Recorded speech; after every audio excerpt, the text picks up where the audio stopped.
Hi, this is Vashiba tales. சிவமகாபுராண பதிவுகளை தொடர்ச்சியாக பார்த்துட்டு இருக்கோம். அதில் இது 6ஆம் பதிவு. மற்ற 5 பதிவுகளை நீங்கள் கேட்க டிஸ்கிரிப்ஷனில் லிங்க் ஷேர் பண்ணியிருக்கேன், யூஸ் பண்ணிக்கோங்க. வாங்க பதிவுக்குள்ளே போகலாம். ஓம் நமச்சிவாய. பரசுராமர் கதை. துலா புருஷ தானம் செய்தவனும் அவ்வாறே பல பலன்களை அடைவான். இப்படி செய்து பலன்களை பெற்றவரே பரசுராமர். முற்சமயம் குஷிகன் என்ற அரசன் ஒருவன் இருந்தான். இவன் இந்திரனையே மகனாகப் பெற்று அவனுக்கு காதி என்று பெயரிட்டான். இந்த காதிக்கு பிறந்தவளே சத்தியவதி என்பவள் ஆவாள். சத்தியவதியை ரிஷிக முனிவர் திருமணம் செய்து கொண்டார்.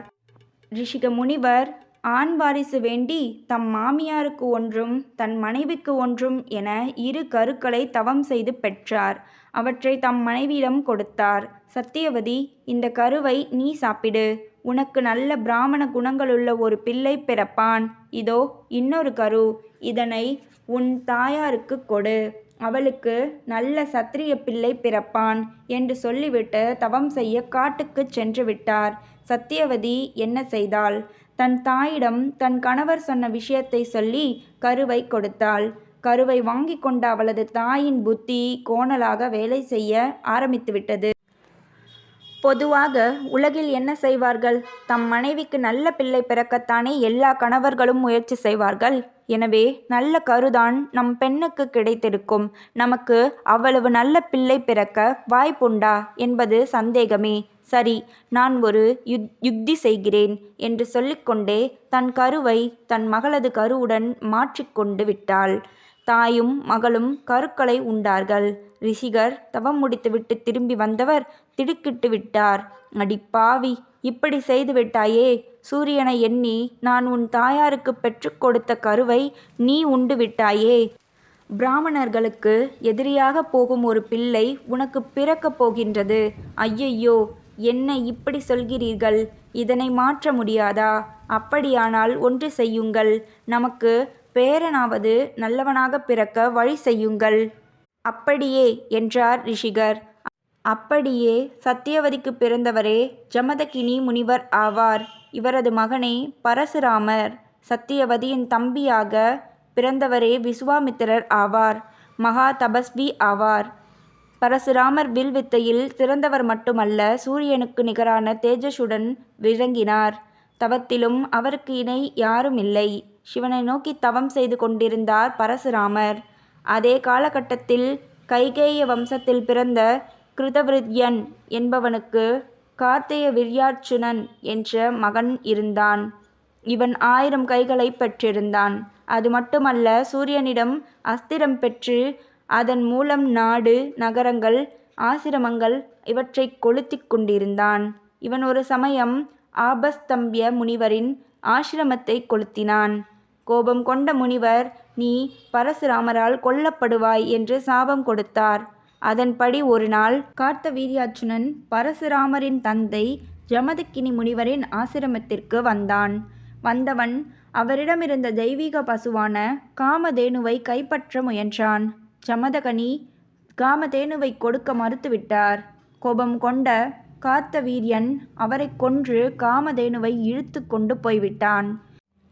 அப்பொழுது மகேந்திரகிரியில் தவத்தில் இருந்தார் பரசுராமர். விஷயம் தெரிந்த அவர் கார்த்தவீரியனை கொன்று அவனது 1000 கைகளை நறுக்கிவிட்டார். இனி இப்பூ உலகில் 21 தலைமுறைகள் சத்திரியர் வம்சம் இல்லாமல் செய்வேன் என்று சொல்லி பூமி முழுவதையும் கைப்பற்றி விட்டார். அந்த பூமி முழுவதையும் பிராமணர்களுக்கே தானம் செய்து கொடுத்தார். இருந்தும் அவர் செய்த பிரம்மகத்தி பாவம் தீரவில்லை. என்ன செய்யலாம் என்று யோசித்த அவர் சிவனை நோக்கி தவம் செய்தார். சிவனே, இந்த கொலைப்பாவம் தீர தாங்கள்தாம் ஒரு வழி சொல்ல வேண்டும் என்றார். நீ துலாதானம் செய்வாயாக என்றார் சிவன். அவ்வாறே தராசில் வெள்ளி முதலானவற்றை வைத்து பிராமணர்களுக்கு தானம் செய்தார் பரசுராமர். துலாதானம் என்பது அவ்வளவு சிறப்பு வாய்ந்தது. பெண்களின் சுபாவமும் சுந்தரியின் சோதனை கதையும். பிரம்மனுக்கு பஞ்சசூடை என்ற பெண் ஒருவள் இருந்தாள். அவளை நாரதர் சந்தித்தார். பஞ்சசூடை பெண்களின் இயல்பை பற்றி உனக்கு தெரிந்ததை சொல் என்றார் அவர். பஞ்சசூடை சொல்லத் தொடங்கினாள். எவ்வளவுதான் கணவன் செல்வம் படைத்தவனாக இருந்தாலும் ஒரு பெண் அடுத்த ஆடவனை கண்டிப்பாக விரும்பாமல் இருக்க மாட்டாள். சந்தர்ப்பம் கிடைத்தால் எந்த பெண்ணும் தவறு செய்யாமல் இருக்க மாட்டாள். பெண்கள் கடலின் ஆழம் மாதிரி ஆழமானவர்கள். அவர்கள் மனதை எந்த விதத்தாலும் அறிய முடியாது. எத்தனை வீரர்களை அடைந்தும் ஒரு அரசன் திருப்தி அடைகின்றானா என்ன? எத்தனை விறகுகளை போட்டும் நெருப்பு திருப்தி அடைகிறதா என்ன? எத்தனை நதிகள் வந்தும் ஒரு கடல் திருப்தி அடைகிறதா என்ன? எத்தனை உயிர்களை அடைந்தும் யமன் திருப்தி அடைகின்றானா என்ன? அதுபோல்தான் பெண்களும் எத்தனை வித கணவர்களையும் பொருட்களையும் அடைந்தும் திருப்தி அடைகின்றார்களா என்ன என்று சொன்னாள்.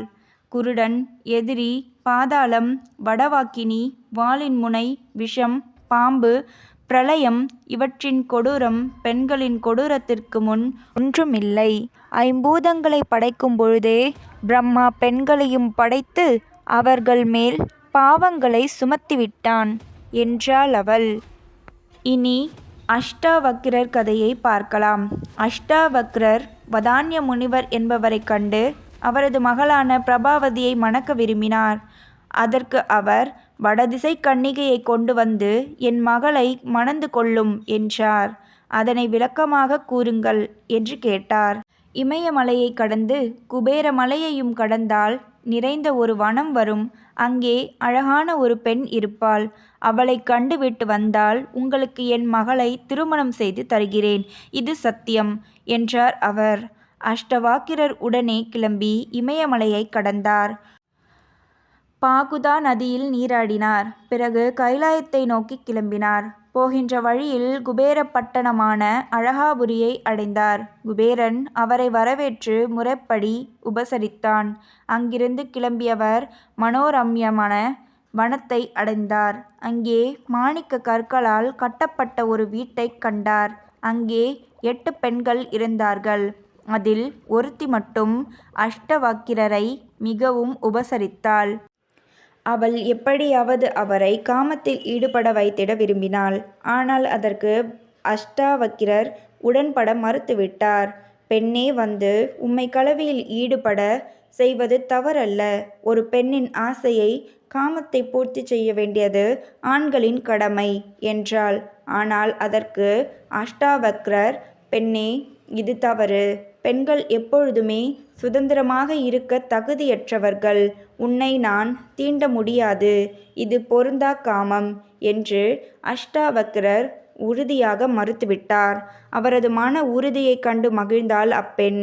நீரே உண்மையான ஆண். ஒரு மனிதன் பிரம்மச்சாரியாகவோ கிரகஸ்தனாகவோ இருக்கலாம்.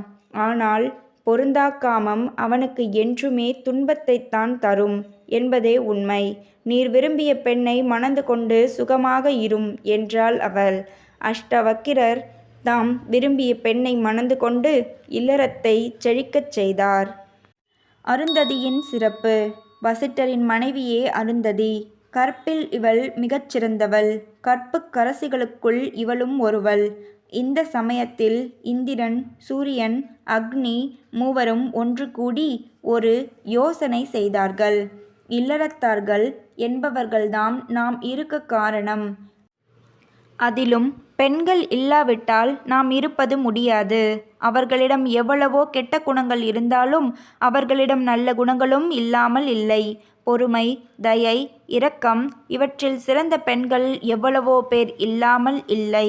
இப்படி சிந்தித்த அவர்கள் மேலே சொன்ன வசிட்டரின் மனைவியான அருந்ததியை சென்று சந்தித்தார்கள். அப்பொழுது அவள் பூஜைக்காக தண்ணீர் எடுக்கச் சென்று கொண்டிருந்தாள். வணக்கம். நாங்கள் இந்திரன், சூரியன், அக்னி மூவரும் உன்னிடம் சந்தேகம் தீர்த்து கொள்ள வந்துள்ளோம் என்றனர். சரி சரி, நான் சென்று தண்ணீர் எடுத்து வர வேண்டும். வந்த பின் பேசுகின்றேன் என்றாள் அவள். வேண்டாம், நாங்களே உன் குடத்தை தண்ணீரால் நிரப்பித் தருகிறோம். இந்திரன் சொன்னான். தவம், பிரம்மச்சரியம் இவற்றால் என் பதவி அடைவது சாத்தியம் என்றால் இந்த குடம் 1/4 பங்கு நிறையட்டும் என்றான். குடம் 1/4 பங்கு நிரம்பியது. அக்னியோ யாகம், சிரார்த்தம் இவற்றை விட விருந்தினரை உபசரிப்பதில் நான் அதிகம் திருப்தியடைகிறேன் என்பது உண்மையெனில் இந்த குடம் இன்னும் 1/4 பங்கு நிரம்பட்டும். குடம் இன்னொரு 1/4 பங்கு நிரம்பியது. நான் இராட்சசர்களை எனது உதயத்தில் ஒழிப்பது உண்மையானால் இந்த குடம் இன்னொரு 1/4 பங்கு நிரம்பட்டும் என்றான் சூரியன். குடம் 3/4 பகுதி நிரம்பிவிட்டது. பெண்களை நாம் கவனமாக காக்காவிட்டால் அவர்கள் கெட்டுப் போய்விடுவார்கள் என்பது உண்மையானால் இந்த குடம் மீதி பங்கு முழுவதும் நிரம்பட்டும் என்றாள் அருந்ததி. குடமும் முழுதாக நிரம்பிவிட்டது. அருந்ததியே, உனது பெருமையே பெருமை. உன் வாயினாலேயே பெண்களின் பெருமையை கேட்கவே வந்தோம். நாங்கள் வருகிறோம் என்று மூவரும் சென்று விட்டனர். இதிலிருந்து பெண்கள் மோசமானவர்கள் என்று எண்ணக்கூடாது.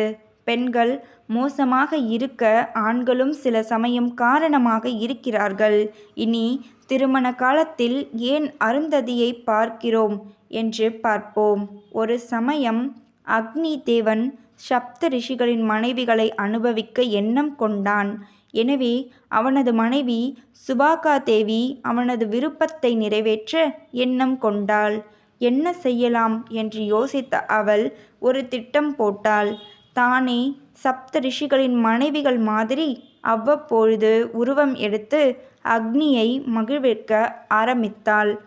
ஆனால் எல்லா ரிஷிகளின் மனைவி மாதிரி வடிவம் எடுத்துக்கொள்ள முடிந்த அவளால் என்ன முயன்றும் அருந்ததி மாதிரி உருவம் எடுக்க முடியவில்லை. அவளது கற்பு மிகுந்தவள் அவள். அருந்ததியை வந்து பணிந்தாள். அருந்ததி, உன்னுடைய கற்பின் மகிமையே மகிமை. நீ நீடூழி வாழ்வாய். எனவேதான் இன்றும் திருமணங்களில் அம்மி மிதித்து அருந்ததி பார்க்கின்றோம். சாவித்திரியின் கதை. மந்திர தேசம் ஒன்று இருந்தது. அங்கே ஓங்கி வளர்ந்த பல வனங்கள் இருந்தன. அங்கே எந்தவித வளத்துக்கும் குறைவில்லை. அதனை ஆட்சி செய்தவன் அசுவபதி என்ற மன்னன். அவன் பல காலம் குழந்தைகள் இல்லாமல் வாடினான். எனவே சரஸ்வதி தேவியை நோக்கி அவன் தவம் செய்தான். அவன் தவத்துக்கு மகிழ்ந்த சரஸ்வதி தேவி அவன் முன் தோன்றினாள். உனக்கு என்ன வரம் வேண்டும் என்றாள் அவள். தாயே, உனக்கு தெரியாதா? எனக்கு குழந்தைகள் வேண்டும். கவலைப்படாதே, உனக்கு ஒரு மகள் பிறப்பாள். அவளால் உனக்கு எல்லா செல்வங்களும் கிடைக்கும் என்று மறைந்தாள் தேவி. அப்படியே அவனுக்கு ஒரு பெண் பிறந்தாள். அவளே சாவித்திரி. வளர்ந்து மனப்பருவம் அடைந்தாள் அவள். அச்சமயம் ஒரு நாள் அங்கே நாரத முனிவர் வந்தார். அசுவபதி, உன் மகளுக்கு பிடித்த வரனையே திருமணம் செய்து கொள் என்றார். என் மகள் அந்த சத்தியவானை விரும்புகிறாளே, அவனை அவளுக்கு திருமணம் செய்து கொடுக்கலாமா என்று கேட்டான் அசுவபதி. ஆனால் ஒரு சின்ன பிரச்சனை என்றார் நாரதர். அதாவது அந்த சத்தியவானின் ஆயுள் கம்மி. அவன் இன்னும் 1 வருடம்தான் உயிர் வாழ்வான் என்பதை நீ உணர்ந்து கொள்ள வேண்டும். ஆனால் உன் மகள் சாவித்ரி தன் கற்பால் அவனது ஆயுளை நீட்டிப்பாள். எனவே நீ கவலைப்படாமல் தாராளமாக அவனுக்கே உன் பெண்ணை திருமணம் செய்து கொடுக்கலாம் என்று சொல்லியபடி நாரதர் மறைந்துவிட்டார். எனவே அசுவபதி மன்னன் மனம் தெளிந்து சத்தியவான் குடும்பத்தினர் வசிக்கும் நீரதவனம் என்ற இடத்தை அடைந்தான். அங்கிருந்த சத்தியவானின் தாய் தந்தையரை பணிந்த அவன் சத்தியவானுக்கே தன் மகளை முறைப்படி திருமணம் செய்து கொடுத்தார். சம்மந்தி, என் மகள் என்ன சொல்லியும் தங்கள் மகனை மறக்க மறுத்துவிட்டாள். உங்கள் பிள்ளைக்கு அற்ப ஆயுள் என்று தெரிந்தும் தன் மனத்தில் வரித்தவனைத் தவிர வேறு யாரையும் திருமணம் செய்து கொள்ள மாட்டேன் என்று சொல்லிவிட்டாள் என்றான் அசுவபதி மன்னன். சாவித்திரியும் சத்தியவானும் மனமொத்த தம்பதிகளாக வாழத் தொடங்கிவிட்டார்கள். ஓராண்டு ஓடியது. ஒரு நாள் கனிகளை சேகரிக்கச் சென்ற சத்தியவான், சாவித்ரி, என் நெஞ்சு வலிக்கிறது என்று சொல்லிக்கொண்டே இறந்து விழுந்து விட்டான். அவன் இறந்ததைக் கண்ட சாவித்ரி கதறி அழுதாள். அவள் முன் கருப்பு நிறத்தில் எருமையோடு கையில் பாசக்கயிற்றுடன் தோன்றினான் யமன். சாவித்ரி, வழியை விடு. உன் கற்பு திறமே என்னை நீ காண காரணம். உன் கணவன் உயிரை எடுத்து கொண்டு செல்ல வேண்டும் என்றான் யமன். அது முடியாது. நீ என் கணவன் உயிரை எடுத்துச் செல்லக்கூடாது. அப்படி சென்றால் நானும் உன் கூட வருவேன் என்றாள் சாவித்ரி. யமன் என்றால் தானே? சத்தியவானின் உயிரை கையில் பிடித்து கொண்டு அவன் முன்னே வேகமாக சென்று கொண்டிருந்தான். சாவித்திரியும் என்ன சாதாரணமானவளா? தன் கற்பின் திறத்தால் யமனுடன் போட்டி போட்டுக்கொண்டு சென்று கொண்டிருந்தாள். எவ்வளவு நேரம்தான் யமன் பேசாமல் சென்று கொண்டிருப்பான்? சாவித்திரி, உன் கணவன் உயிரை தவிர வேறு எது வேண்டும் கேள், தருகிறேன் என்றான் அவன். யமா, என்னுடைய மாமனாருக்கு கண் பார்வை நன்கு தீட்சண்யமாகி அவர் இழந்த நாட்டை திரும்ப பெற வேண்டும் என்றாள் அவள். அப்படியே என்ற யமன் மேற்கொண்டு கிளம்பிவிட்டான். விடுவாளா சாவித்திரி? அவனை விடும் உத்தேசம் அவளுக்கு இல்லையே. பல மைல் தூரம் சென்றனர் இருவரும். சாவித்திரி, இன்னொரு வரம் கேள், உனக்கு தருகிறேன் என்றான் யமன் சாவித்திரியை துரத்தும் எண்ணத்தில். எனக்கு நல்ல குழந்தை பிறக்க வேண்டும், அதற்கான வரத்தை தந்தால் போதும் என்றாள் சாவித்திரி. ஏதோ ஞாபகத்தில் சென்று கொண்டிருந்த தர்மராஜாவான யமன் தந்தேன் என்று சொல்லிவிட்டான். எப்படி கணவன் இல்லாமல் ஒரு பெண்ணுக்கு குழந்தை உண்டாகும்? பல்லை கடித்து கொண்டான் யமன். என்ன செய்வது? வரம் கொடுத்தாகிவிட்டது. சாவித்திரி, பேச்சை மாற்றும் பழக்கம் என்னிடம் கிடையாது. உன்னுடைய கற்பின் வலிமை சாதாரணமானதா என்ன? நீ உன் கணவனோடு சுகமாக பல்லாண்டு காலம் வாழ்வாயாக என்று சொல்லிவிட்டு யமன் சத்தியவானின் உயிரை சாவித்திரியிடம் கொடுத்துவிட்டு சென்று விட்டான். இவ்வாறு தன்னுடைய விடாமுயற்சியாலும் கற்பின் திறத்தாலும் தன் கணவனுடைய உயிரை மீட்டாள் சாவித்திரி. பிருது சக்கரவர்த்தியின் கதை. அங்க பிரஜாபதிக்கும் பிருதித்யுவின் பெண்ணான சுனீதி என்பவளுக்கும் பிறந்தவனே வேணன் என்பவன். இவன் தர்மம் என்பதே தெரியாமல் இருந்தான். தவம் செய்வதையும் யாகம் செய்வதையும் இவன் வெறுத்தான். ரிஷிகளையும் முனிவர்களையும் இவன் கொடுமைகள் செய்தான். எங்கும் அராஜகம் தாண்டவமாடியது. முனிவர்கள் எவ்வளவோ அவனிடம் தர்மத்தை பற்றி சொல்லி பார்த்தார்கள். ஆனால் அவனது அராஜகம் நிற்கவே இல்லை. இதனால் கோபமடைந்த முனிவர்கள் அவனது தொடையை கடைந்தார்கள். அந்த தொடையிலிருந்து ஒரு கருத்த மனிதன் தோன்றினான். அவனும் தீயவனாக இருந்தான். எனவே முனிவர்கள் அவனது வலது கையை மீண்டும் கடைந்தார்கள். அதிலிருந்து ஒரு நல்ல புத்திரன் தோன்றினான். இவனே பிருது சக்கரவர்த்தியாக புகழ்பெற்றான். இவனுக்கு நதிகளும் கடல்களும் உதவி செய்தன. இதனால் எங்கும் தர்மம் தழைத்தது. திறம்பட நாட்டை தர்மம் செழிக்க ஆண்டான் இவன். இக்காலத்தில் பிரம்மதேவர் ஒரு யாகம் செய்தார். அந்த யாகத்திலிருந்து சுதன், கதன் என்ற இருவர் தோன்றினர். இருவருக்கும் பிரம்மதேவர் கட்டளைப்படி தம் நாட்டை பங்கு போட்டு கொடுத்தான் பிருகு. தன் ராஜ்யம் மேலும் செழிப்பாக இருக்க விரும்பினான் பிரது. எனவே பூமி தேவியை துரத்தத் தொடங்கினான் அவன். பயந்து போன அவள் ஒரு பசுமாடு உருவில் ஓடத் தொடங்கினாள். அவளை விடவில்லை அவன். துரத்தி கொண்டு ஓடினான். தன்னை காப்பாற்ற ஒருவரும் இல்லையா என்று எல்லா இடங்களிலும் அலைந்தாள் பூதேவி. கடைசியில் பிருதுவின் கால்களிலேயே விழுந்தாள். பிருது, இந்த பூமியை முதலில் சரி செய். பின் நல்ல கன்று ஒன்றை கொண்டு வந்து என்னிடம் பாலை கறப்பாயாக. என்னுடைய அந்த அமிர்தமயமான பாலை கொண்டு இந்த பூமியை செழிக்கச் செய்கிறேன் என்றாள் பூதேவி. அவ்வாறே பூமியை திருத்தினான் பிரது. மலைகளை உடைத்து தள்ளினான். சோலைகளை உண்டாக்கினான். பூமியை சமன் செய்தான். எங்கும் மரக்கன்றுகளை நட்டான். சுவாயம்பு மனுவை கன்றாக கொண்டு பாலை கறந்தான் பிருகு. பால் பெருக்கெடுத்து ஓடியது. பூமி செழிக்கத் தொடங்கியது. எங்கும் மலர்களும் கனிகளும் தோன்றத் தொடங்கின. ஆகாரங்கள் இதனால் உண்டாயின. மக்களுக்கு பசி தீர்ந்தது. தேவர்கள் இந்திரனை கன்றாக கொண்டு தங்களுக்கு வேண்டிய உணவை உற்பத்தி செய்து கொண்டார்கள். முனிவர்கள் சந்திரனை கன்றாக கொண்டு தவம், வேதங்கள் இவற்றை உற்பத்தி செய்து கொண்டார்கள். சூரியன் அந்த பாலால் தம் ஒளியை பெருக்கிக் கொண்டான். பிதுரர்கள் மயனை கன்றாக கொண்டு சுதா என்னும் பாலை கறந்து கொண்டார்கள். நாகர்கள் தச்சகனை கன்றாக கொண்டு பூமியிடமிருந்து விஷத்தை கறந்து கொண்டார்கள். அசுரர்கள் பிரகலாதனின் மகனான வீரோசனனை கன்றாக கொண்டு மாயை மற்றும் கல்லை கறந்து கொண்டார்கள். யட்சகர்கள் குபேரனை கன்றாக கொண்டு மறைதல் என்னும் பாலை கரைந்து கொண்டார்கள். இராட்சசர்கள் தங்கள் அரசன் சுமாலியை கொண்டு இரத்தத்தை கறந்து கொண்டார்கள். அப்சரஸ்கள் சித்ராதனை கன்றாக கொண்டு தாமரை இலையில் தங்களுக்கு வேண்டிய பாலை கறந்து கொண்டார்கள். மலைகள் ஹிமவானை கன்றாக்கி தங்களுக்கு வேண்டிய இரத்தினங்களையும் செல்வங்களையும் கறந்து கொண்டார்கள். பிருதுராஜாவால் பிரிக்கப்பட்ட இந்த உலகம் பிருத்திவி என்ற பெயரை பெற்றலாயிற்று. சன்னிகை தேவி சாயாதேவியின் கதைகள். முன்காலத்தில் காசிப முனிவருக்கும் தட்ச பிரஜாபதியின் மகளுக்கும் சூரியன் பிறந்தான். இவன் துவஷ்டா முனிவரின் பெண்ணான சன்னிகை என்பவளை மணந்து கொண்டு வாழ்ந்து கொண்டிருந்தான். ஆனால் சன்னிகையால் சூரியனின் ஒளியை தாங்க இயலவில்லை. அதற்குள் இவர்களுக்கு மனு, யமன், யமுனை என்ற குழந்தைகள் பிறந்துவிட்டார்கள். சூரியனது ஒளி அவளை நாளுக்கு நாள் கொதிக்க வைக்க ஆரம்பித்துவிட்டது. என்ன செய்யலாம் என்று யோசித்த அவள் தன்னை போலவே ஒரு பெண்ணை படைத்தாள். பெண்ணே, உன் பெயர் சாயாதேவி என்பது. நீ என் கணவனின் தேவைகளை மட்டுமல்ல, என் குழந்தைகளையும் கவனித்து கொள்ள வேண்டும். நான் சில நாட்கள் என் தந்தை வீடு சென்று வருகிறேன். சரி அக்கா, ஆனால் நம் உருவம் வெளிப்படாத வரை பிரச்சனை இல்லை. ஆனால் நாம் மாறி இருப்பது தெரிந்துவிட்டால் நான் உண்மையை சொல்லிவிடுவேன் என்றாள் சாயா. இதற்கு ஒப்புக்கொண்டு கிளம்பினாள் சன்னிகா. வீட்டுக்கு வந்த அவளை தந்தை கோபித்து கொண்டார். நீ கணவன் அனுமதி இல்லாமல் இங்கு ஏன் வந்தாய்?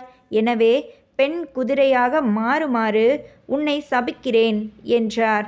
குதிரை உருவத்துடன் உத்திரகுரு என்ற இடத்திற்கு சென்று விட்டாள் அவள். இப்படி சன்னிகை போனதை சூரியன் அறியவில்லை. சாயாதேவியுடன் கூடி வாழத் தொடங்கிவிட்டான் அவன். இதனால் இவர்களுக்கு சாவர்ணி, மனு, சனி என்ற மகன்களும் பத்திரை என்று பெண்ணும் பிறந்தார். தனக்கு குழந்தைகள் பிறந்ததோ இல்லையோ, சாயாதேவி மாறிப்போய்விட்டாள். தன் குழந்தைகளை நன்றாக கவனித்து கொண்டவள் மூத்தாளின் குழந்தைகளை கொடுமைப்படுத்த தொடங்கிவிட்டாள்.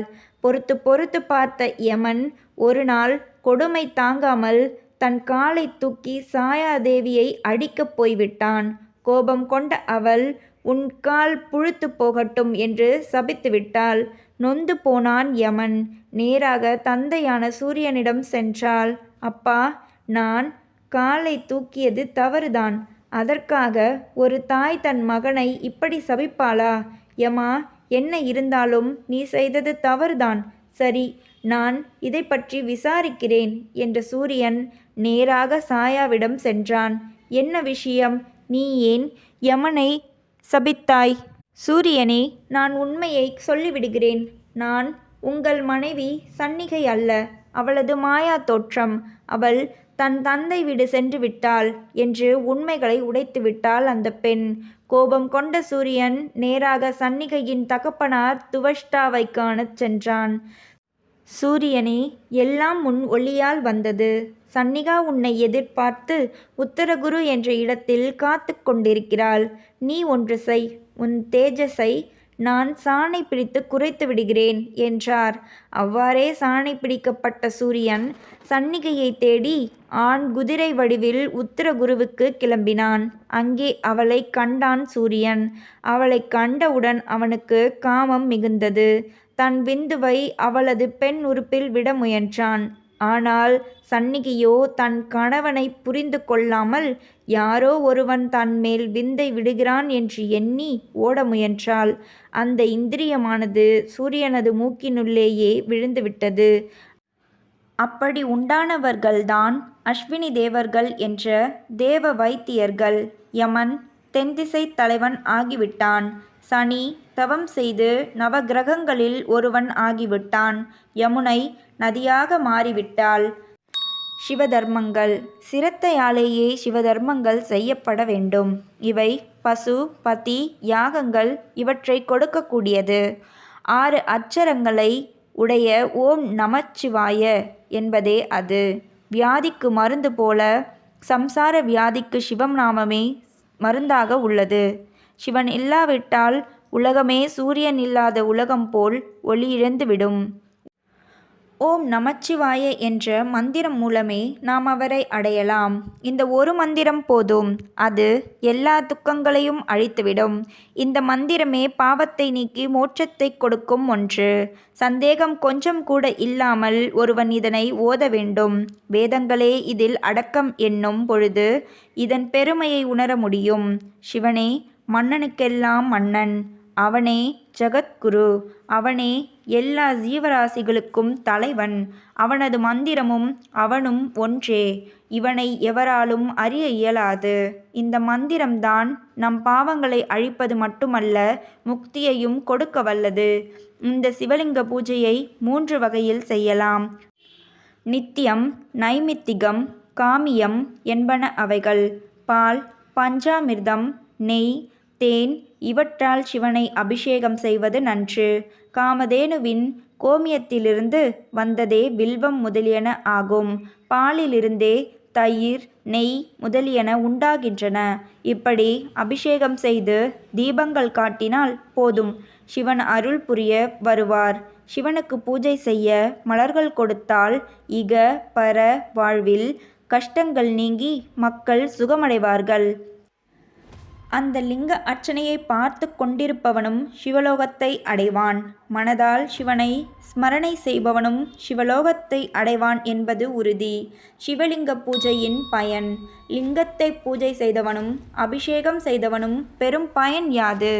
மலர்களில் எவை எவை சிவ பூஜைக்குரியவை? கனிகளில் எவை எவை சிவனுக்கு நைவேத்தியம் செய்யத்தக்கவை? எவை செய்யத்தகாதவை? வாத்தியங்களில் எவை எவை சிவசன்னதிகளில் வாசிக்கத்தக்கவை? எவை எவை வாசிக்கத்தகாதவை? நெய், பால் இவற்றால் அபிஷேகம் செய்தவன் அடையும் பயன் என்ன? சந்தனம், கஸ்தூரி இவற்றால் அபிஷேகம் செய்தவன் அடையும் பயன் என்ன? மற்ற சிவபணிகள் செய்வதால் கிடைக்கும் பயன் யாது? பரமாத்மாவான சிவனிடம் மனத்தை முழு ஏகாக்கிரமாக செலுத்தி வழிபடுவதே ஞான யோகம் ஆகும். அர்ச்சனா ரூபத்தில் பூஜை செய்வதே கிரியாயோகம் ஆகும். சிவகோவில் கட்டுபவன் அவன் மட்டுமல்ல, அவனது 100 தலைமுறைகளையும் முக்தி அடையச் செய்கிறான்.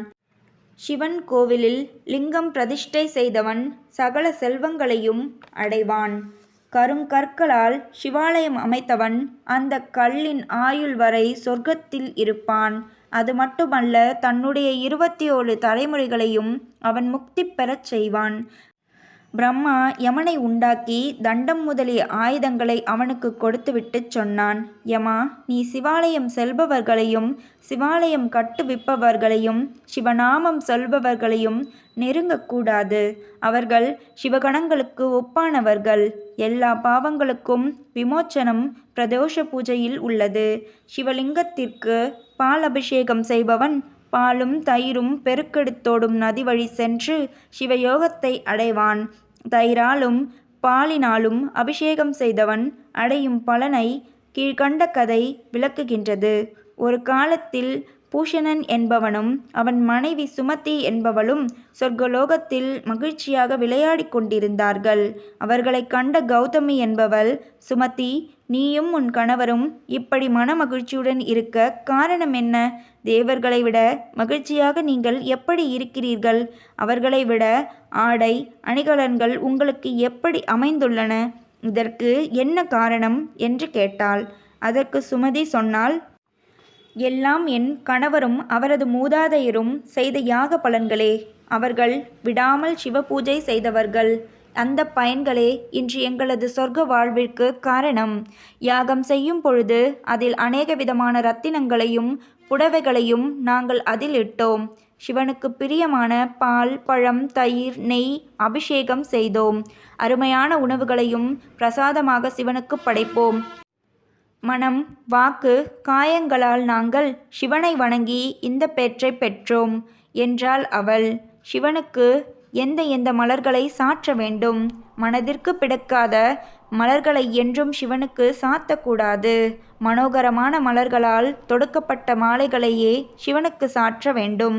சிவனுக்கு மிருதுவான மணமான மலர்களையே சூட்ட வேண்டும். தாமரை, வில்வம், நீலோத்பலம், ஜாதி புஷ்பம், மல்லிகை, பாடலம், கரவீரம், அத்தி, கொன்றை, கோங்கு, சதபத்திரம், துளசி, அகத்திப்பூ, முல்லை, இருவாட்சி, பாலாகம் போன்ற மலர்கள் சிவனது பூஜைக்கு உகந்த மலர்கள் ஆகும். அதுபோல சிவந்த மலர்களும் கருத்த மலர்களும் சிவனுக்கு உகந்தவையே. ஊமத்தை மலர்களால் சிவனை அர்ச்சித்தவன் தேவ பதவி பெறுவான். மலர்கள் கிடைக்காவிட்டால் அருகம்புல், கரிசலாங்கண்ணி, சமீபத்திரம், தமாலம் போன்றவற்றால் சிவனை வணங்கலாம். தாழை மலர்களை சிவ அர்ச்சனைக்கு பயன்படுத்தக்கூடாது. மறுதோன்றி மலர்களும் ஆகாது. எல்லாவித பழங்களையும் சிவனுக்கு படைக்கலாம்.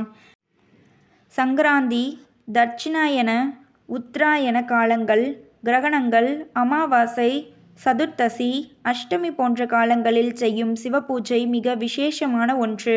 அது மட்டுமல்ல, அந்த காலங்களில் பூஜை செய்து துணிமணிகளை பிராமணருக்கு கொடுப்பது புண்ணியத்தை சேர்க்கும். வைவஸ்வத மனுவின் மரபு. சூரியனின் மகனே வைவஸ்வத மனு. இவனது மகன்களே இச்வாகு, சிபி, நாபாகன், திருஷ்ணயாயதி, நரிசியந்தன், ஜாபாகன், கருஷன், பிரியவிருத்தன் போன்றவர்கள் ஆவர். மேலும் மனு குழந்தையை உண்டு பண்ண எண்ணி இடை என்ற பெண்ணை படைத்தான். அவள் மிக்க அழகானவளாக இருந்தாள். அதனால் அவளை கூட விரும்பினான் மனு. மனு, நான் மித்திர வர்ணர்களுக்காகவே படைக்கப்பட்டவள். நான் அவர்களைத்தான் சேர வேண்டும். அப்படியே அவள் மித்திர வர்ணர்களை அடைந்தார். அவர்களும், பெண்ணே, நீயும் சுப்திம்யன் என்ற ஆண் வடிவை கூடிய விரைவில் அடைவாயாக என்று வாழ்த்தினார்கள்.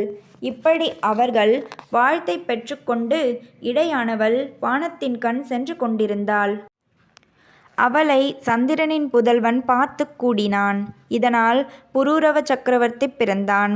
இடையும் பெண் வடிவம் நீங்கி சுத்யும்யன் என்ற ஆண் உருவானாள். இவர்களது வம்சமே மனுவின் வம்சமாகும். இச்வாகு ஆட்சி புரிந்த காலத்தில் ஒரு சமயம் அவனது மகள் விருட்சி என்பவள் முயல் கறியை தெரியாமல் உண்டுவிட்டாள். இதனால் ராஜ்யத்தை ஆளும் தகுதியை அவள் இழந்துவிட்டாள். இவர்கள் வம்சத்தில் பிறந்த குவாலாஸ்வரன் காட்டுக்குச் செல்ல எண்ணிய பொழுது உத்தங்கர் அவனிடம் வந்தார். அரசே, மனுவின் மைந்தனான துந்து என்பவன் கொடுங்கோலாட்சி செய்து என் ஆசிரமத்தருகே வசித்து வருகிறான். அவன் செய்யும் கடும் தவம் உலகை வருத்துகிறது. எங்கும் தீ பரவுகின்றது. உலக உயிர்கள் நடுங்குகின்றன. மலைகள் ஆடுகின்றன. விஷ்ணுவானவர் உன்னையே அவனை கொல்ல நியமித்துள்ளார். நீ வந்து அந்த அசுரனை கொல்ல வேண்டும் என்றார். மாட்டேன் என்று மறுத்துவிட்டான் அவன். நான் ஆயுதங்கள் எடுப்பதில்லை என்று சபதம் செய்திருக்கிறேன். என் மகன்களை வேண்டுமானால் அந்த அசுரனை கொல்ல அனுப்புகிறேன் என்றான் மன்னன். அதற்கு ஒப்புக்கொள்ளாத முனிவர் குவாலாசுவரனை அழைத்து கொண்டு துந்து இருக்குமிடம் சென்றார். இவனை பார்த்த துந்து ஜலசமுத்திரத்தை உண்டாக்கி எதிர்த்தான். விஷ்ணுவின் அருள் பெற்ற குவாலாசுரன் துந்துவை விஷ்ணு தனக்கு கொடுத்த சக்தியால் அடித்து கொன்றான். தேவர்கள் மகிழ்ந்தார்கள். இதனால் குவாலாசுவனுக்கு துந்துமாறன் என்ற பெயர் உண்டாயிற்று. சத்தியவதனன் திரிசங்கு ஆன கதை. சத்தியவதனன் திரையாருணனின் மகன். அவனது அடாத செயல்களை பொறுத்து கொள்ள முடியாத திரையாருணன் அவனை காட்டுக்கு துரத்திவிட்டான். காட்டுக்கு வந்ததும் அவன் தன் தீய செயல்களை நிறுத்தி கொள்ள மறுத்துவிட்டான். அவனை கண்ட வசிட்டர், சத்தியவதனா, உன்னுடைய கெட்ட செயல்களை நீ நிறுத்து. உன் தந்தையிடம் சொல்லி நீ இழந்த ராஜ்யத்தை பெற உதவி செய்கிறேன் என்றார். ஆனால் சத்தியவதனன் அதற்கு மறுத்து கெட்ட செயல்களையே செய்து வந்தான். இருந்தும் அவனை திருத்தும் பணியில் ஈடுபட்ட அவர், நீ என்னுடன் நான் செய்யும் 12 வருட யாகம் முடியும் வரை கூட இரு என்றார். அவனும் அவ்வாறே அவருக்கு உதவி புரிந்து வந்தான். அந்த சமயம் கடும் பஞ்சம் உண்டானது. அப்பொழுது விஸ்வாமித்திரனின் குடும்பம் உணவு கிடைக்காமல் திண்டாடியது. அதனை அறிந்த சத்தியவதனன் காமதேனுவின் வம்சத்தில் வந்த பசு ஒன்றை கொன்று அவன் குடும்பத்திற்கு அந்த மாமிசத்தை கொடுத்தான். அதனை அறிந்தார் வசிட்டர். டேய் சத்தியவதனா, நீ செய்த பசுஹத்திக்கு உன்னை கொன்றுவிட வேண்டும். ஆனால் உன் தந்தைக்கு நான் கொடுத்த வாக்கும், நீ எனக்கு 12 ஆண்டுகள் சேவை செய்வதாக கொடுத்த வாக்கும் உன்னை காக்கின்றது. ஆனால் நீ கண்ட பெண்களோடு வாழ்வதும், வேடர்கள் போல் ஜீவஹிம்சை செய்வதும், பசுவதை செய்வதும் என 3 குற்றங்களை நீ புரிந்துவிட்டாய். எனவே இனிமேல் திரிசங்கு என்று அழைக்கப்படுவாயாக என்றார்.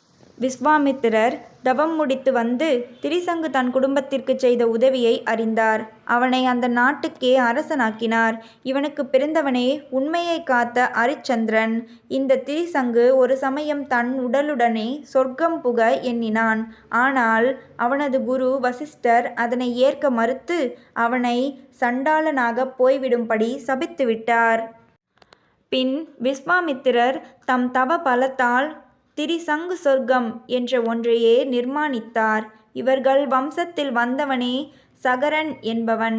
இவன் விஷத்திலிருந்தே தோன்றியவன் ஆவான். இவனுக்கு 2 மனைவிகள் இருந்தனர். மூத்தவளிடம் அசமஞ்சனும் இளையவளிடம் 60,000 மகன்களும் தோன்றினர். அசமஞ்சன் தீயவனாக இருந்தான். இவனது மகனே அம்ஜுமான் ஆவான். இவன் நல்லவன். இச்சமயத்தில் சகரன் அஸ்வமேத யாகம் செய்யத் தொடங்கினான். அஸ்வமேத குதிரை நாடு நாடாகச் சென்றது. இதனை கண்ட இந்திரன் எங்கே தன் பதவிக்கு ஆபத்து வந்துவிடுமோ என்று எண்ணி அந்த குதிரையை கவர்ந்து பாதாள லோகம் சென்று தவம் செய்து கொண்டிருந்த கபில முனிவரின் அருகில் விட்டுவிட்டு சென்று விட்டான். சகரனின் 60,000 மகன்களும் குதிரையை தேடி பாதாளம் வந்தார்கள். கபிலரின் அருகில் குதிரை இருந்தது. கபிலர்தாம் இத்தனைக்கும் காரணம் என்று எண்ணிய அவர்கள் கோபம் கொண்டு கபிலரை கொல்லப் பாய்ந்தார்கள். பார்த்தார் கபிலர். என்று ரீங்காரம் செய்தார். அவ்வளவுதான். அத்தனை பேரும் சாம்பலானார்கள். சகரனும் அம்ஜுமானும் என்ன செய்வது என்று தெரியாமல் திகைத்து போனார்கள். எப்படி யாகத்தை முடிப்பது, எப்படி 60,000 பேரையும் முக்திக்கு அனுப்புவது என்று யோசித்தனர். அப்பொழுது கருடன் தோன்றியது. ஆகாயத்திலிருந்து கங்கை வந்தால்தான் உங்கள் எண்ணம் ஈடேறும் என்றான். இதனை செய்ய முடியாமல் சகரனும் அம்ஜுமானும் இறந்து போனார்கள். அம்ஜுமானுக்கு திலீபனும் திலீபனுக்கு பகிரதனும் பிறந்தார்கள். இந்த பகிரதனே கடும் முயற்சி செய்து வானிலிருந்து கங்கையை கொண்டு வந்தவன். கடும் முயற்சிகளுக்குப் பின் பகிரதன் பிரயதனம் என்ற பெயர் உண்டானது. இந்த கங்கையே எல்லா பாவங்களிலிருந்தும் நம்மை கரையேற்றும் ஏற்றமாக உள்ளாள். இந்த சரிதம் மிக புகழ் வாய்ந்த ஒன்று. இதனை படித்தால் பாவங்கள் நீங்கும். உபவாச பலன்கள். தானங்கள் செய்ய முடியாதவர்கள் விரதங்களினால் அவற்றை அடையலாம். சிவதியானமும் செய்ய வேண்டும். மார்கழி மாதம் ஒருவேளை உணவருந்தி சிவதியானம் செய்து பட்டினி கிடப்பவன் இந்திரலோகத்தை அடைவான். தை மாதம் ஒருவேளை உணவருந்தி சிவதியானம் செய்து பட்டினி கிடப்பவன் ஞானியாவான். மாசி மாதம் பட்டினி கிடந்து ஒருவேளை உணவருந்துபவன் சம்பத்தை அடைவான். பங்குனி மாதம் ஒருவேளை உணவருந்தி பட்டினி கிடப்பவன் நல்ல பெண்களை மனைவியாக அடைவான். சித்திரை மாதம் ஒருவேளை உணவருந்தி பட்டினி கிடப்பவன் உயர்குலப் பிறப்பை அடைவான். தனமும் அவனுக்கு கிடைக்கும். வைகாசி மாசம் அவ்வாறு இருப்பவன் எப்பொழுதும் எல்லோராலும் போற்றி வணங்கப்படுவான். ஆனி மாதத்தில் விரதம் இருப்பவன் அரசனாவான். ஆடி மாதம் விரதம் இருப்பவன் இஷ்ட சித்திகளை அடைவான். ஆவணியில் உபவாசம் இருப்பவன் சேனாதிபதி ஆவான். புரட்டாசியில் உபவாசம் இருப்பவன் நவரத்தினங்கள் கிடைத்து வாழ்வான். ஐப்பசியில் உபவாசம் இருப்பவனுக்கு வாணிபலாபம் தோன்றும். கார்த்திகை மாதம் உபவாசம் இருப்பவர்க்கு அஸ்வமேத பலன் கிடைக்கும். சிவன் பிறை நிலா சூடிய காரணம். தக்கன் கேள்வியில் பிரச்சனை ஏற்பட்டு பார்வதி தன் உடலை இழந்துவிட்டாள். சிவனுக்கு விஷயம் போயிற்று. கடும் கோபம் அடைந்தார் அவர். பைத்தியம் பிடித்து போன அவர் அங்கும் இங்கும் வனங்களில் திரியத் தொடங்கினார். அவரது எரிச்சலும் கோபமும் மரங்களில் படிந்து வனமே தீப்பற்றி எரிய தொடங்கியது. சந்திரனும் சூரியனும் அந்த வெப்பத்தில் கருகி போய் தங்கள் ஒளிகளை இழந்தார்கள். தேவர்களையும் அந்த வெப்பம் கடுமையாக தகிக்கத் தொடங்கிவிட்டது. என்ன செய்வது என்று தெரியாமல் திகைத்து போனார்கள் அவர்கள். இந்திரன் பிரம்மனை பார்த்தான். பிரம்மனே, என்ன இது? இவ்வளவு வெப்பம் உண்டாக காரணம் என்ன? இந்த வெப்பத்தை தேவர்களான நம்மாலேயே தாங்க முடியவில்லையே எனும் பொழுது மனிதர்கள் எவ்வளவு கஷ்டப்படுவார்கள். இதனை தணிக்க தாங்கள் தாம் ஒரு வழி சொல்ல வேண்டும் என்றார். இந்திரனே, என்றார் பிரம்மா, இந்த வெப்பம் சிவபெருமானால் உண்டானது. அவரது சூட்டை யாரால் தணிக்க முடியும்? பராத்மனான அவரது சக்தியை யாரால் என்ன செய்ய முடியும்? சரி, நீங்கள் கேட்பதால் அந்த சிவனையே வேண்டிக் கொண்டு ஒரு வழி சொல்கிறேன். அதாவது சந்திரனை கொண்டு வந்து சிவனின் தலை மீது நிரந்தரமாக வைத்தால் இந்த வெப்பம் தணியும் என்றார் அவர். தேவர்கள் சந்திரனின் இடத்தை அடைந்தார்கள். சந்திரா, உனக்கு தெரியாத விஷயமா? உலகில் வெப்பத்தை தணிவி உன்னுடைய கிரகத்தை சிவனின் தலையில் வை. அவர் குளிர்ச்சியடைந்து இந்த வெப்பத்தை குறைப்பார். சந்திரனும் ஏற்றுக்கொண்டு சிவனின் தலையில் வசிக்கத் தொடங்கிவிட்டான். இதனால் உலகில் சிவனால் ஏற்பட்ட வெப்பம் குறைந்தது. சிவபெருமானும் மகிழ்ச்சியடைந்து சந்திரசேகரர் என்ற பெயரை அடைந்தார். பர்ணா தன் தவமும் திருநீற்றின் பெருமையும். ஒரு நாள் பார்வதி ஓய்வாக அமர்ந்திருந்த சிவனை அணுகினாள். பெருமானே, ஒரு சந்தேகம். தங்களுக்கு என்ன குறை? மகாலட்சுமியே, உமக்கு உறவினர் குபேரன் உமது நண்பன் இருந்தும் செல்வங்களை எல்லாம் விட்டுவிட்டு சுடுகாட்டுக்குள் வசிக்கிறீர்கள். விபூதியை உடல் முழுவதும் பூசிக்கொள்கிறீர்கள். இதற்கு என்ன காரணம்? சொல்ல முடியுமா என்றாள். சிவன் சிரித்தபடி சொல்லத் தொடங்கினார். உமையே, உன் சந்தேகம் உண்மையே. இதற்கு ஒரு கதை உண்டு. சொல்கிறேன், கேட்பாயாக. கொஞ்ச வருடங்களுக்கு முன்பாக பிருகு வம்சத்தில் வந்த அந்தணர் ஒருவர் இருந்தார். அவர் தவம் செய்வதில் வல்லவர். நீரில் நின்றும் நெருப்பில் குளித்தும் ஒற்றை காலில் நின்றும் அவர் செய்த தவம் மிக்க பிரசித்தி பெற்றது. அவர் ஒரு வேளைதான் உணவு உட்கொள்வார். பறவைகளும் விலங்குகளும் அவரது தவத்தை புகழ்ந்து அவருக்கு உதவி செய்தன. உப்பும் காரமும் உண்ணாமல் பழங்கள் மட்டுமே அவர் உண்டு வந்ததால் அவரது தேகம் வஜ்ரம் போல் ஆனது. இதனால் அவர் பெயர் பர்ணாதரன் என்று வழங்கலாயிற்று. இப்பொழுது அவர் தவம் செய்து கொண்டே யாகமும் செய்து வந்தார். அதற்காக அவர் தர்பை புற்களை ஒரு நாள் அறுத்து கொண்டிருந்தார். திடீரென்று அவரது விரலை தர்பை புற்கள் அறுத்துவிட்டன. ஒரு விரல் அருந்து ரத்தம் கொட்டத் தொடங்கிவிட்டது. அவர் உம்மத்தம் பிடித்து ஆடத் தொடங்கிவிட்டார். இதனை கண்டு நான் அவர் முன் தோன்றினேன். என்ன இது? அதிகமாக தவம் செய்துவிட்டோம் என்ற கர்வமா உனக்கு? தேவர்கள் எல்லாம் தவத்தாலேயே சிறந்துள்ளார்கள் என்று சொல்ல அறுபட்ட விரலில் இருந்து விபூதி கொட்டியது. அதனை கண்ட அவர் என்னை உணர்ந்து கொண்டு என்னை பணிந்தார். அதிலிருந்து விபூதியானது எனக்கு விருப்பமான ஒன்றாயிற்று. இந்த விபூதியானது எனக்கு சந்தனத்தை போன்றது. இதனை தரித்தவன் தீர்த்த யாத்திரை செய்த பலனை அடைகின்றான். இதனை அணுகின்றவனின் பாவம் ஒழிகின்றது. பிரம்மா, விஷ்ணு, தேவர்கள் எல்லாம் இந்த விபூதியை அணிந்துதான் என்னை வணங்குகிறார்கள். இதனை அணிபவர்களுக்கு பேய், பிசாசு போன்றவைகளின் பயம் வராது. முன்பு ஒரு சமயம் தேவர்கள் எல்லாம் விபூதியை ஒரு தட்டிலும் சொர்க்கத்தை ஒரு தட்டிலும் வைத்து அளந்து பார்த்து விபூதியே உலகில் உயர்ந்த பொருள் என்ற முடிவுக்கு வந்தார்கள். இது கங்கைக்கு நிகரானது. வேதத்திற்கு ஒப்பானது. மிருத்யுஞ்சய மந்திரம் போன்றது இது. எந்த நோயும் இதனால் தீரும். என் உயிர் போன்றது இது என்று சொல்லி முடித்தார் சிவன். சுடுகாட்டில் ஆடும் காரணம். நாதா, ரொம்ப நாட்களாகவே எனக்கு ஒரு சந்தேகம். நீங்களோ தேவர்களின் தலைவர், உலகங்களின் இருப்பிடம். ஆனால் தாங்கள் சுடுகாட்டில் ஆட வேண்டிய காரணம் என்ன? தாங்கள் எனக்கு சொல்ல வேண்டும் என்று சிவபெருமானை ஒரு நாள் கேட்டாள் பார்வதி. பார்வதி, என்றார் சிவபெருமான், நல்ல கேள்வி கேட்டாய். உயிர்கள் மட்டுமல்ல, இந்த உலகங்களும் என்னால் ஒரு நாள் அழிக்கப்படக்கூடியவைகளே. அவைகளை உண்டாக்குபவன் மட்டுமல்ல, அழிப்பவனும் நானே. இந்த அழிவு காலத்தில் நான் ஆடும் நடனம் மிக்க புகழ் பெற்றது. அச்சமயம் என்னுடன் நீயும் ஆடுவாய். மயானம் போல் காட்சி தரும் அச்சமயம் நாம் ஆடும் நடனம் மிக்க உக்கிரம் வாய்ந்தது கூட. அதனால் எனக்கு சுடலையாண்டி என்ற பெயரும் உண்டானது. அச்சமயம் அங்கு தேவர்களுடன் வந்த விஷ்ணு பேசினார். சிவபெருமானே, நீர் நடனம் ஆடும் பொழுது பூதங்களும் பிசாசுகளும் உமக்கு அடங்கி உள்ளன. உமது பெருமையே பெருமை. அது மட்டுமா? பூதங்களை கலங்கச் செய்வதால் உமக்கு ருத்திரன் என்றும், காலரூபியாக இருந்து உலகங்களை வழி நடத்துவதால் உமக்கு காலன் என்றும், பிரளயத்தில் உலகங்களை உம் வயிற்றில் அடக்குவதால் சர்வன் என்றும், லோகங்களைப் படைத்தவன் என்பதால் பவன் என்றும், உக்கிரமான யாகங்களால் திருப்தி அடைவதால் உக்ரன் என்றும், பூமி முழுவதற்கும் உற்பத்திக்காரனாய் இருப்பதால் மகாதேவன் என்றும் பெயர் பெற்றுள்ளீர். நீர் இப்பொழுதும் சுடுகாட்டில் வசிக்க வேண்டும் என்றார். நானும் அவ்வாறே வசித்து வருகிறேன் என்றார் சிவபெருமான். தட்சன் சாபமேற்ற கதை. தேவர்களுடன் ஒரு சமயம் தட்சன் சிவபெருமானையும் பார்வதியும் தரிசிக்க வந்தான். வந்தவன் பார்வதியை உலகமாதா என்று அறியாமல் அவளிடம் வெறுப்பை காட்டினான். அவனுக்கு பார்வதியை இன்னும் அவமானம் செய்ய வேண்டும் என்ற எண்ணம் உண்டானது. தன் நகருக்கு திரும்பியவன் சிவனையும் பார்வதியும் அழைக்காமல் ஒரு யாகம் செய்யத் தொடங்கிவிட்டான். எல்லோரையும் அழைத்தவன் சிவபார்வதியை அழைக்கவில்லை.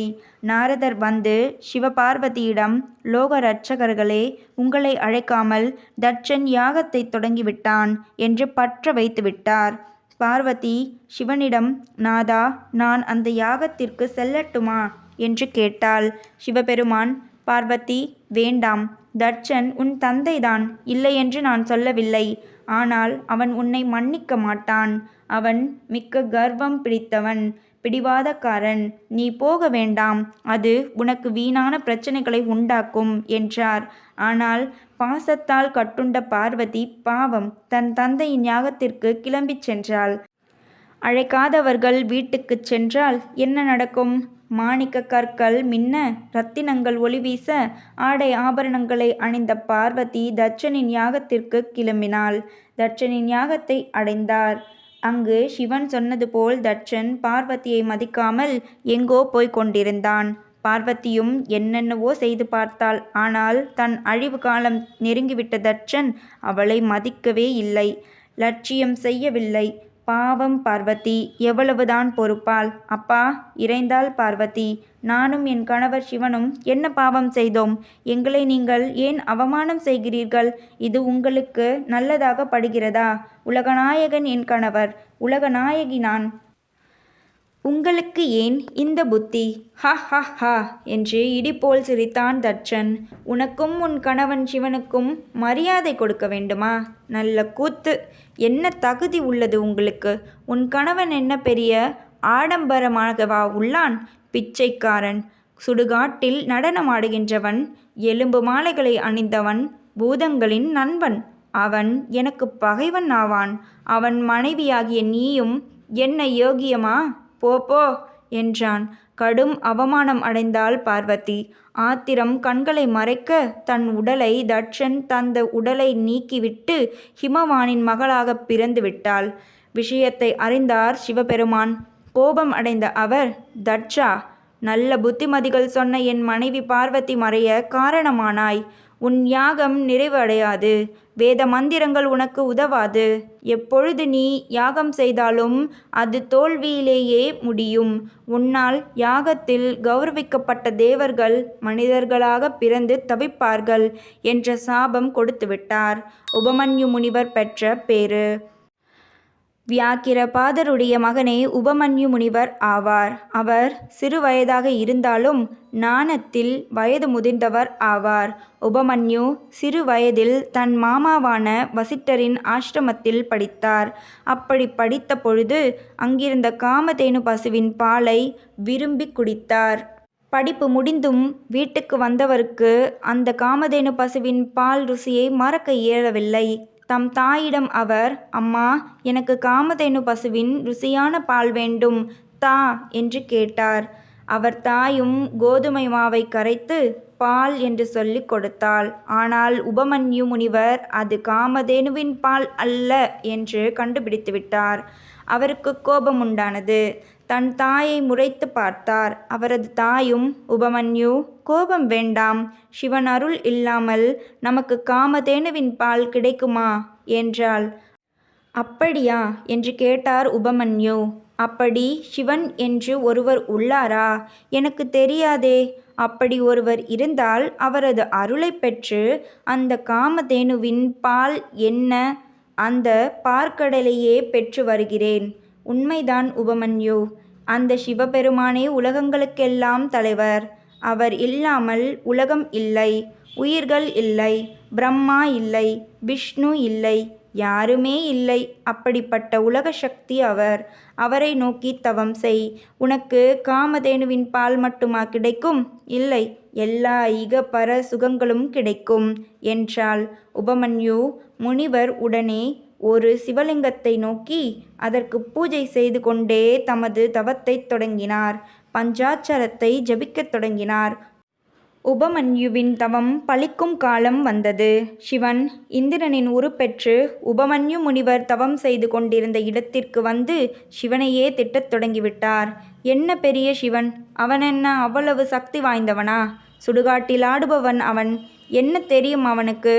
எலும்பு மாலையை தவிர அவனிடம் என்ன உள்ளது? உடல் முழுவதும் விபூதி மண்ணை பூசியவன் அவன். பேய்கள்தாம் அவனது நண்பர்கள். சிவபெருமானை ஒருவன் நிந்தனை செய்வதா? எவ்வளவு திமிர் என்று யோசித்தான். கோபமடைந்த உபமன்யு ஒரு பிடி விபூதியை தூக்கி இந்திரன் வடிவில் வந்த சிவனின் மேல் எறிந்தார். அவ்வளவுதான். இந்திரன் மறைந்தான். மழுவோடும் மானோடும் கங்கையோடும் உடல் முழுவதும் விபூதியோடும் நந்தியுடன் உபமன்யு முனிவரின் முன் தோன்றினார் சிவனார். அவருடன் பார்வதியும் தோன்றினாள். இருவரையும் கண்ட உபமன்யு மகிழ்ந்து பணிந்தார்.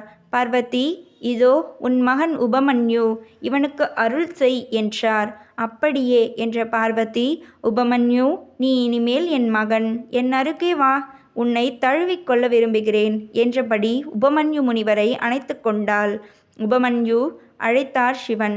உனக்கு திருப்பார்கடலை தருகிறேன். யாகங்கள், புராணங்கள், வேதங்கள் எல்லாம் உனக்கு தெளிவாக விளங்கும்.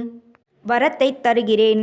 பல்லாண்டு காலம் வாழ்ந்து கடைசியில் என் திருவடியை அடைவாயாக.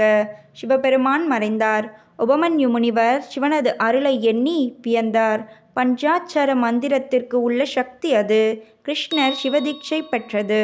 கிருஷ்ணர் நற்கதி பெறவும் நல்ல குழந்தைகளை பெறவும் உபமன்யு முனிவரை அடைந்தார். முனிவரே, தாங்கள் அறியாததா? எனக்கு நற்கதி உண்டாகவும் நல்ல குழந்தைகளை பெறவும் அருள்வீர். உபமன்யு முனிவர் பொன்வருவல் செய்தார்.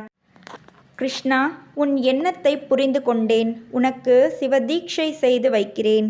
சிவபெருமானை எண்ணி பாசுபத விரதம் என்பதை உனக்கு செய்விக்கிறேன் என்று சொல்லிய உபமன்யு முனிவர் கிருஷ்ணருக்கு சிவதீட்சை செய்து வைத்தார்.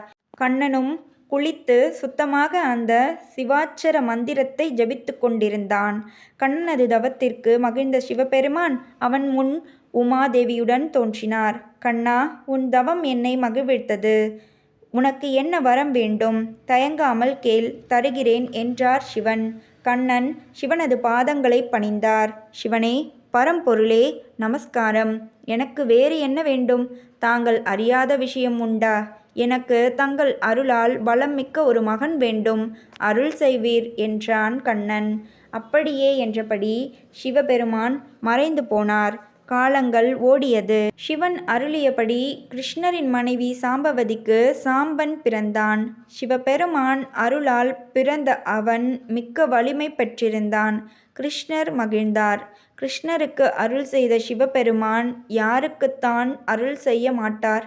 இதனை படிப்பவருக்கு நல்ல குழந்தைகள் உண்டாகும். யாவுமே சிவன் செயல்களே. தேவர்கள் ஒரு சமயம் அரக்கர்களை ஒரு போரில் வென்றுவிட்டு கர்வம் கொண்டார்கள். நான் தான் இந்த யுத்தத்தை வென்றேன். இந்த யுத்தம் என்னால் தான் ஜெயிக்கப்பட்டது. நான் இல்லாமல் இந்த போரில் தேவர்கள் ஜெயித்திருக்க முடியுமா என்று பெருமை பேசிக்கொண்டு ஒருவருக்கொருவர் அடித்து கொள்ள தொடங்கிவிட்டார்கள். பார்த்தார் சிவபெருமான். இதனை இப்படி விடக்கூடாது. தேவர்களின் கர்வத்தை அடக்க வேண்டும் என்று எண்ணினார். எண்ணியவர் ஒரு யட்சன் வடிவம் எடுத்துக்கொண்டார். அடித்து கொண்டிருந்த தேவர்கள் முன் அந்த யட்சன் வந்தான். இதோ தேவர்களே, இங்கே பாருங்கள். உங்களுக்குள் எதற்கு அடித்து கொண்டு சாகிறீர்கள்? இதோ நான் ஒரு துரும்பை கீழே போடுகின்றேன். அதனை யார் உங்களில் அசைக்கின்றீர்களோ அவர்களே அந்த அசுரர்களை வென்றவர்கள் என்றான் யட்சன். அவ்வளவுதான். தேவர்களுக்கு ரோஷம் பொங்க ஆரம்பித்து விட்டது. முதலில் வந்தவன் இந்திரன்தான். தன் சக்தியை எல்லாம் திரட்டி கொண்டு அந்த தூசியை எடுக்க வந்தான். இழுத்து இழுத்து மூச்சு வாங்கியது அவனுக்கு. 1 மில்லி மீட்டர் கூட அந்த துரும்பு அசையவில்லை. சோர்ந்து உட்கார்ந்தான் இந்திரன். ஒரு யோசனை வந்தது அவனுக்கு. தன்னுடைய வஜ்ராயத்தை எடுத்து அதன் மீது எறிந்தான். பாவம், அவனது வஜ்ராயுதமே உடைந்து விட்டது. என்ன செய்வான்? அடுத்து அக்னி ஆக்ரோஷமாக அந்த துரும்பை எரிக்க வந்தான். இதோ இந்த துரும்பை எரித்து நான் சாம்பலாக்கி விடுகிறேன் என்று சொல்லிய அக்னி என்று ஒரு ஊது ஊதினான். என்ன ஆயிற்று? துரும்பு எரிந்து விட்டதா? இல்லை, அக்னியே எரிந்து போய்விட்டான். அடுத்து மார்பை நிமிர்த்தி கொண்டு வந்தவர் யார் தெரியுமா? வாயுதான். இதனை என் மூச்சுக்காற்றால் ஊதி தள்ளிவிடுகிறேன் என்று கத்தியபடியே ஒரு ஊது ஊதினான் அவன். பாவம் வாயு தூர போய் விழுந்தான். துரும்போ அங்கேயே இருந்த இடத்திலேயே இருந்து கொண்டு அவனை ஏளனம் செய்தது. பார்த்தான் வருணன். என்ன இது விபரீதம்? ஒரு துரும்பை உங்களாலே அசைக்க முடியவில்லையே. என்ன நீங்கள் எல்லாம் பலசாலிகள், இதோ பாருங்கள் என்று சொல்லியபடியே ஒரு பெரிய வெள்ளத்தை உண்டாக்கி விட்டான். காட்டாறு போல வெள்ளம் பொங்கி வந்தது. எங்கும் தண்ணீர் வெள்ளக்காடு. எல்லா பொருட்களும் அந்த வெள்ளப்பெருக்கில் மூழ்கி போயின. ஆனால் அந்த துரும்பு அதற்கு ஒன்றும் ஆகவில்லை. அது இருந்த இடத்திலேயே ஜம்மென்று உட்கார்ந்திருந்தது. எல்லா தேவர்களும் தங்கள் கர்வம் ஒழிந்து அந்த யட்சனை பணிந்தார்கள். யட்சனே, நீ யார்? இந்த துரும்பை எங்களால் ஏன் அசைக்க முடியவில்லை? விஷயத்தை சொல்வீர் என்றனர். யட்சன் ஒன்றும் பேசாமல் மறைந்தான். தேவர்கள் அதிர்ச்சியடைந்து நின்றார்கள். என்ன செய்யலாம்? யார் நமக்கு இப்பொழுது ஆதரவு? ஆம், அகந்தை, கர்வம், ஆணவம் கொண்டவர்கள் நிலை இதுதான். ஒரு சமயம் அவர்கள் இந்த தேவர்களைப் போலத்தான் திகைக்க வேண்டி வரும். அப்பொழுது சிவனின் மனைவியான உமாதேவி தோன்றினாள். தேவர்களே, ஏன் எல்லோரும் திகைத்து போயிருக்கின்றீர்கள் என்று கேட்டாள் உமா. அதற்கு தேவர்கள் சொன்னார்கள், தேவி, யாரோ ஒரு யட்சன் வந்து ஒரு துரும்பை போட்டு எங்களை குழப்பி விட்டு போய்விட்டான். தாங்கள்தாம் அவன் யாரென்று சொல்ல வேண்டும் என்றனர். உமாதேவி சிரித்தாள். அவரை உங்களால் உங்கள் மனம், வாக்கு, காயத்தால் அறிய முடியும் என்றா நினைக்கிறீர்கள்? அவர்தாம் இந்த உலகங்களை எல்லாம் படைத்தும் காத்தும் அழித்தும் வருகின்றவர். இந்த உலகங்கள் எல்லாவற்றையும் வியாபித்துள்ளவர் அவர். அவர்தாம் இந்த துரும்பை உருவாக்கியவர். அவரே எங்கும் உள்ள சிவபெருமானே. உங்கள் கர்வத்தை அடக்கவே அவர் வந்தார் என்று சொல்லியபடி பார்வதியும் மறைந்தாள். அடிமுடி தேடிய கதை. ஒரு சமயம் விஷ்ணு தனது பாம்பனையில் தூங்கிக் கொண்டிருந்தார். அங்கு சென்ற பிரம்மா, ஏ பாம்பு மனிதா, யார் நீ? எதற்கு நான் வரும் பொழுது மரியாதை இல்லாமல் படுத்து கொண்டிருக்கிறாய்? எழுந்திரு என்று கத்தினார். விஷ்ணு சிரித்தார். பிரம்மா, என்ன பிரச்சனை? உனக்கு என்ன ஆயிற்று? ஏன் இப்படி கத்துகின்றாய்? நீ என் மகன், நான் உன் தந்தை. எதற்கு இப்படி மரியாதை இல்லாமல் பேசுகின்றாய் என்றார். பிரம்மாவிற்கு கடும் கோபம் உண்டானது. யாரடா எனக்கு தந்தை? நீயா எனக்கு அப்பா? என்ன உளறுகின்றாய்? நானே உனக்கு தந்தை. இந்த உலகங்கள் எல்லாவற்றையும் படைத்தவன் நானே. மரியாதையாக எனக்கு பணிந்துவிடு என்றான் அவன். இதனால் பிரம்மா விஷ்ணு இடையே பெரும் போர் மூண்டது. உலகங்கள் நடுங்கத் தொடங்கிவிட்டன. எங்கும் தீ படர்ந்தது. தேவர்கள் இதனை கண்டு சிவபெருமானை காண விரைந்தார்கள். சிவபெருமானே, நானே பெரியவன் என்று விஷ்ணுவிற்கும் பிரம்மாவிற்கும் இடையே பெரும் போர் மூண்டது. உலகங்கள் நடுங்கிக் கொண்டிருக்கின்றன. தாங்கள்தாம் ஏதாவது செய்து எங்களை காக்க வேண்டும் என்று சிவனை பணிந்தார்கள் தேவர்கள். பயப்படாதீர்கள், உங்களை நான் காக்கிறேன் என்று சொன்ன சிவபெருமான் உடனே விஷ்ணுவும் பிரம்மாவும் சண்டை செய்து கொண்டிருந்த இடத்திற்கு சென்றார். அங்கு சென்றவர் உடனே விஷ்ணுவையும் பிரம்மாவையும் அழிக்க விரும்பினார். ஆனால் அவர்களை திருத்தினால் போதும் என்றெண்ணிய சிவபெருமான் சண்டை செய்து கொண்டிருந்த அந்த இருவரிடையே அக்னி கோலமாய் நின்றார். இதனை கண்ட பிரம்மாவும் விஷ்ணுவும் அந்த அக்னி ஸ்தம்பத்தின் மீது அம்புகளை எய்யத் தொடங்கிவிட்டார்கள். ஆனால் அவர்களது ஆயுதங்கள் ஒன்றும் அந்த அக்னியின் முன் நிற்க இயலவில்லை.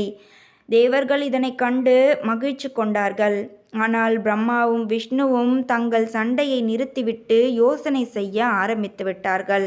என்ன இது? யார் வேலை? யார் இந்த அக்னித்தூண்? அடியும் தெரியவில்லை, முடியும் தெரியவில்லை. என்ன செய்யலாம் என்று யோசித்த அவர்கள் அடிமுடியை காண முடிவு செய்தார்கள். விஷ்ணு பன்றி உருவம் எடுத்து பூமியை குடைய தொடங்கிவிட்டார். அடியை கண்டுவிட வேண்டும் என்பதே அவரது எண்ணம். பிரம்மா அன்னப்பறவை வடிவம் எடுத்துக்கொண்டு அந்த அக்னி சுவாலையின் முடியை காண விரைந்தார்.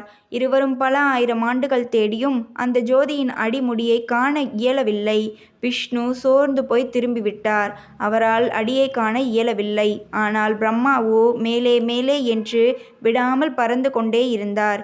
7 உலகங்களையும் தாண்டியும் அவரால் அந்த ஜோதியின் முடிவை காண முடியவில்லை. என்ன செய்யலாம் என்று யோசித்தபடியே பறந்து கொண்டிருந்த வரை ஒரு தாழம்பூ தடுத்து நிறுத்தியது. ஆம், அக்னி ரூபமாய் உள்ள சிவனின் தலையிலிருந்து வந்து கொண்டிருந்த தாழம்பூவே அது. தாழம்பூவே, நீ எங்கிருந்து வருகிறாய் என்று கேட்டார் பிரம்மா. பிரம்மனே, நான் இந்த ஜோதி ரூபமாய் உள்ள சிவனின் தலையிலிருந்து பல ஆண்டுகளாக கீழே வந்து கொண்டிருக்கிறேன் என்று சொன்னது தாழம்பூ. விஷயம் இப்பொழுது விளங்கியது பிரம்மாவிற்கு. முடியாது. நாம் எத்தனை ஆண்டுகள் பறந்தாலும் இந்த ஜோதியின் தலையை காண இயலாது. எனவே நாம் ஒரு தந்திரம் செய்தாக வேண்டும் என்று எண்ணினார். தாழம்பூ, நீ எனக்கு ஒரு உதவி செய்ய வேண்டும். நான் விஷ்ணுவிடம் இந்த ஜோதியின் தலையை கண்டுவிட்டு வருகிறேன் என்று சபதம் செய்துவிட்டு வந்துள்ளேன். நீ தவறாக எண்ணக்கூடாது. நான் இந்த ஜோதியின் முடியை கண்டுவிட்டு வருகிறேன் என்று சொன்னால் அதனை நீ ஆமோதித்து சாட்சி சொல்ல வேண்டும். என் நண்பனான நீ எனக்கு இதனை செய்ய வேண்டும். இது ஒன்றும் தவறல்ல. தாழம்பூவை பொய் சொல்ல சொன்னார் பிரம்மா. தாழம்பூவும் அதற்கு ஒத்துக்கொண்டது. பிரம்மாவும் தாழம்பூவும் பூமிக்கு வந்து விஷ்ணுவை கண்டனர். விஷ்ணு, நான் முடியை கண்டுவிட்டேன். அதற்கு இந்த தாழம்பூவே சாட்சி என்று கூவினார் பிரம்மா. விஷ்ணு பாவம் என்ன செய்வார்? அடியை காணாமல் தவித்தவராயிற்றே. பிரம்மா, நான் தோற்றுவிட்டேன். என்னால் அடியை காண இயலவில்லை. அந்த ஜோதியின் ஆழம் என் கண்களுக்கு எட்டவே இல்லை என்றார் விஷ்ணு. அவருக்கு பிரம்மா மேல் இப்பொழுது நம்பிக்கை உண்டாகிவிட்டது. என்னை விட பலம் வாய்ந்தவன் என் மகன் பிரம்மன்தான் என்று எண்ணிய அவர் பிரம்மாவை தொழ ஆரம்பித்து விட்டார். இதனை கண்ட ஜோதி ரூபமாக இருந்த சிவபெருமானுக்கு பிரம்மா மேல் கடும் கோபமும் விஷ்ணு மேல் மரியாதையும் உண்டாகி விட்டன. விஷ்ணுவே, நீர் எமது அடியை காண கிளம்பினாலும் அதனை காணவில்லை என்று உண்மையை பேசிய உமக்கு நாடெங்கும் கோயில்கள் உண்டாகும். எமக்கு நடப்பது போல உமக்கும் பூஜைகள் நடக்கும் என்று அருள் செய்தார். விஷ்ணுவும், சாமி, என்னை மன்னிக்க வேண்டுகிறேன். அகம்பாவம் காரணமாக உமது அடியை தேட கிளம்பிவிட்டேன். என்னை தாங்கள் மன்னித்து அருள வேண்டும் என்று சிவனை பணிந்தார். இப்பொழுது சிவபெருமானின் கோபம் பிரம்மன் மீது தாழம்பூ மீதும் கிளம்பியது.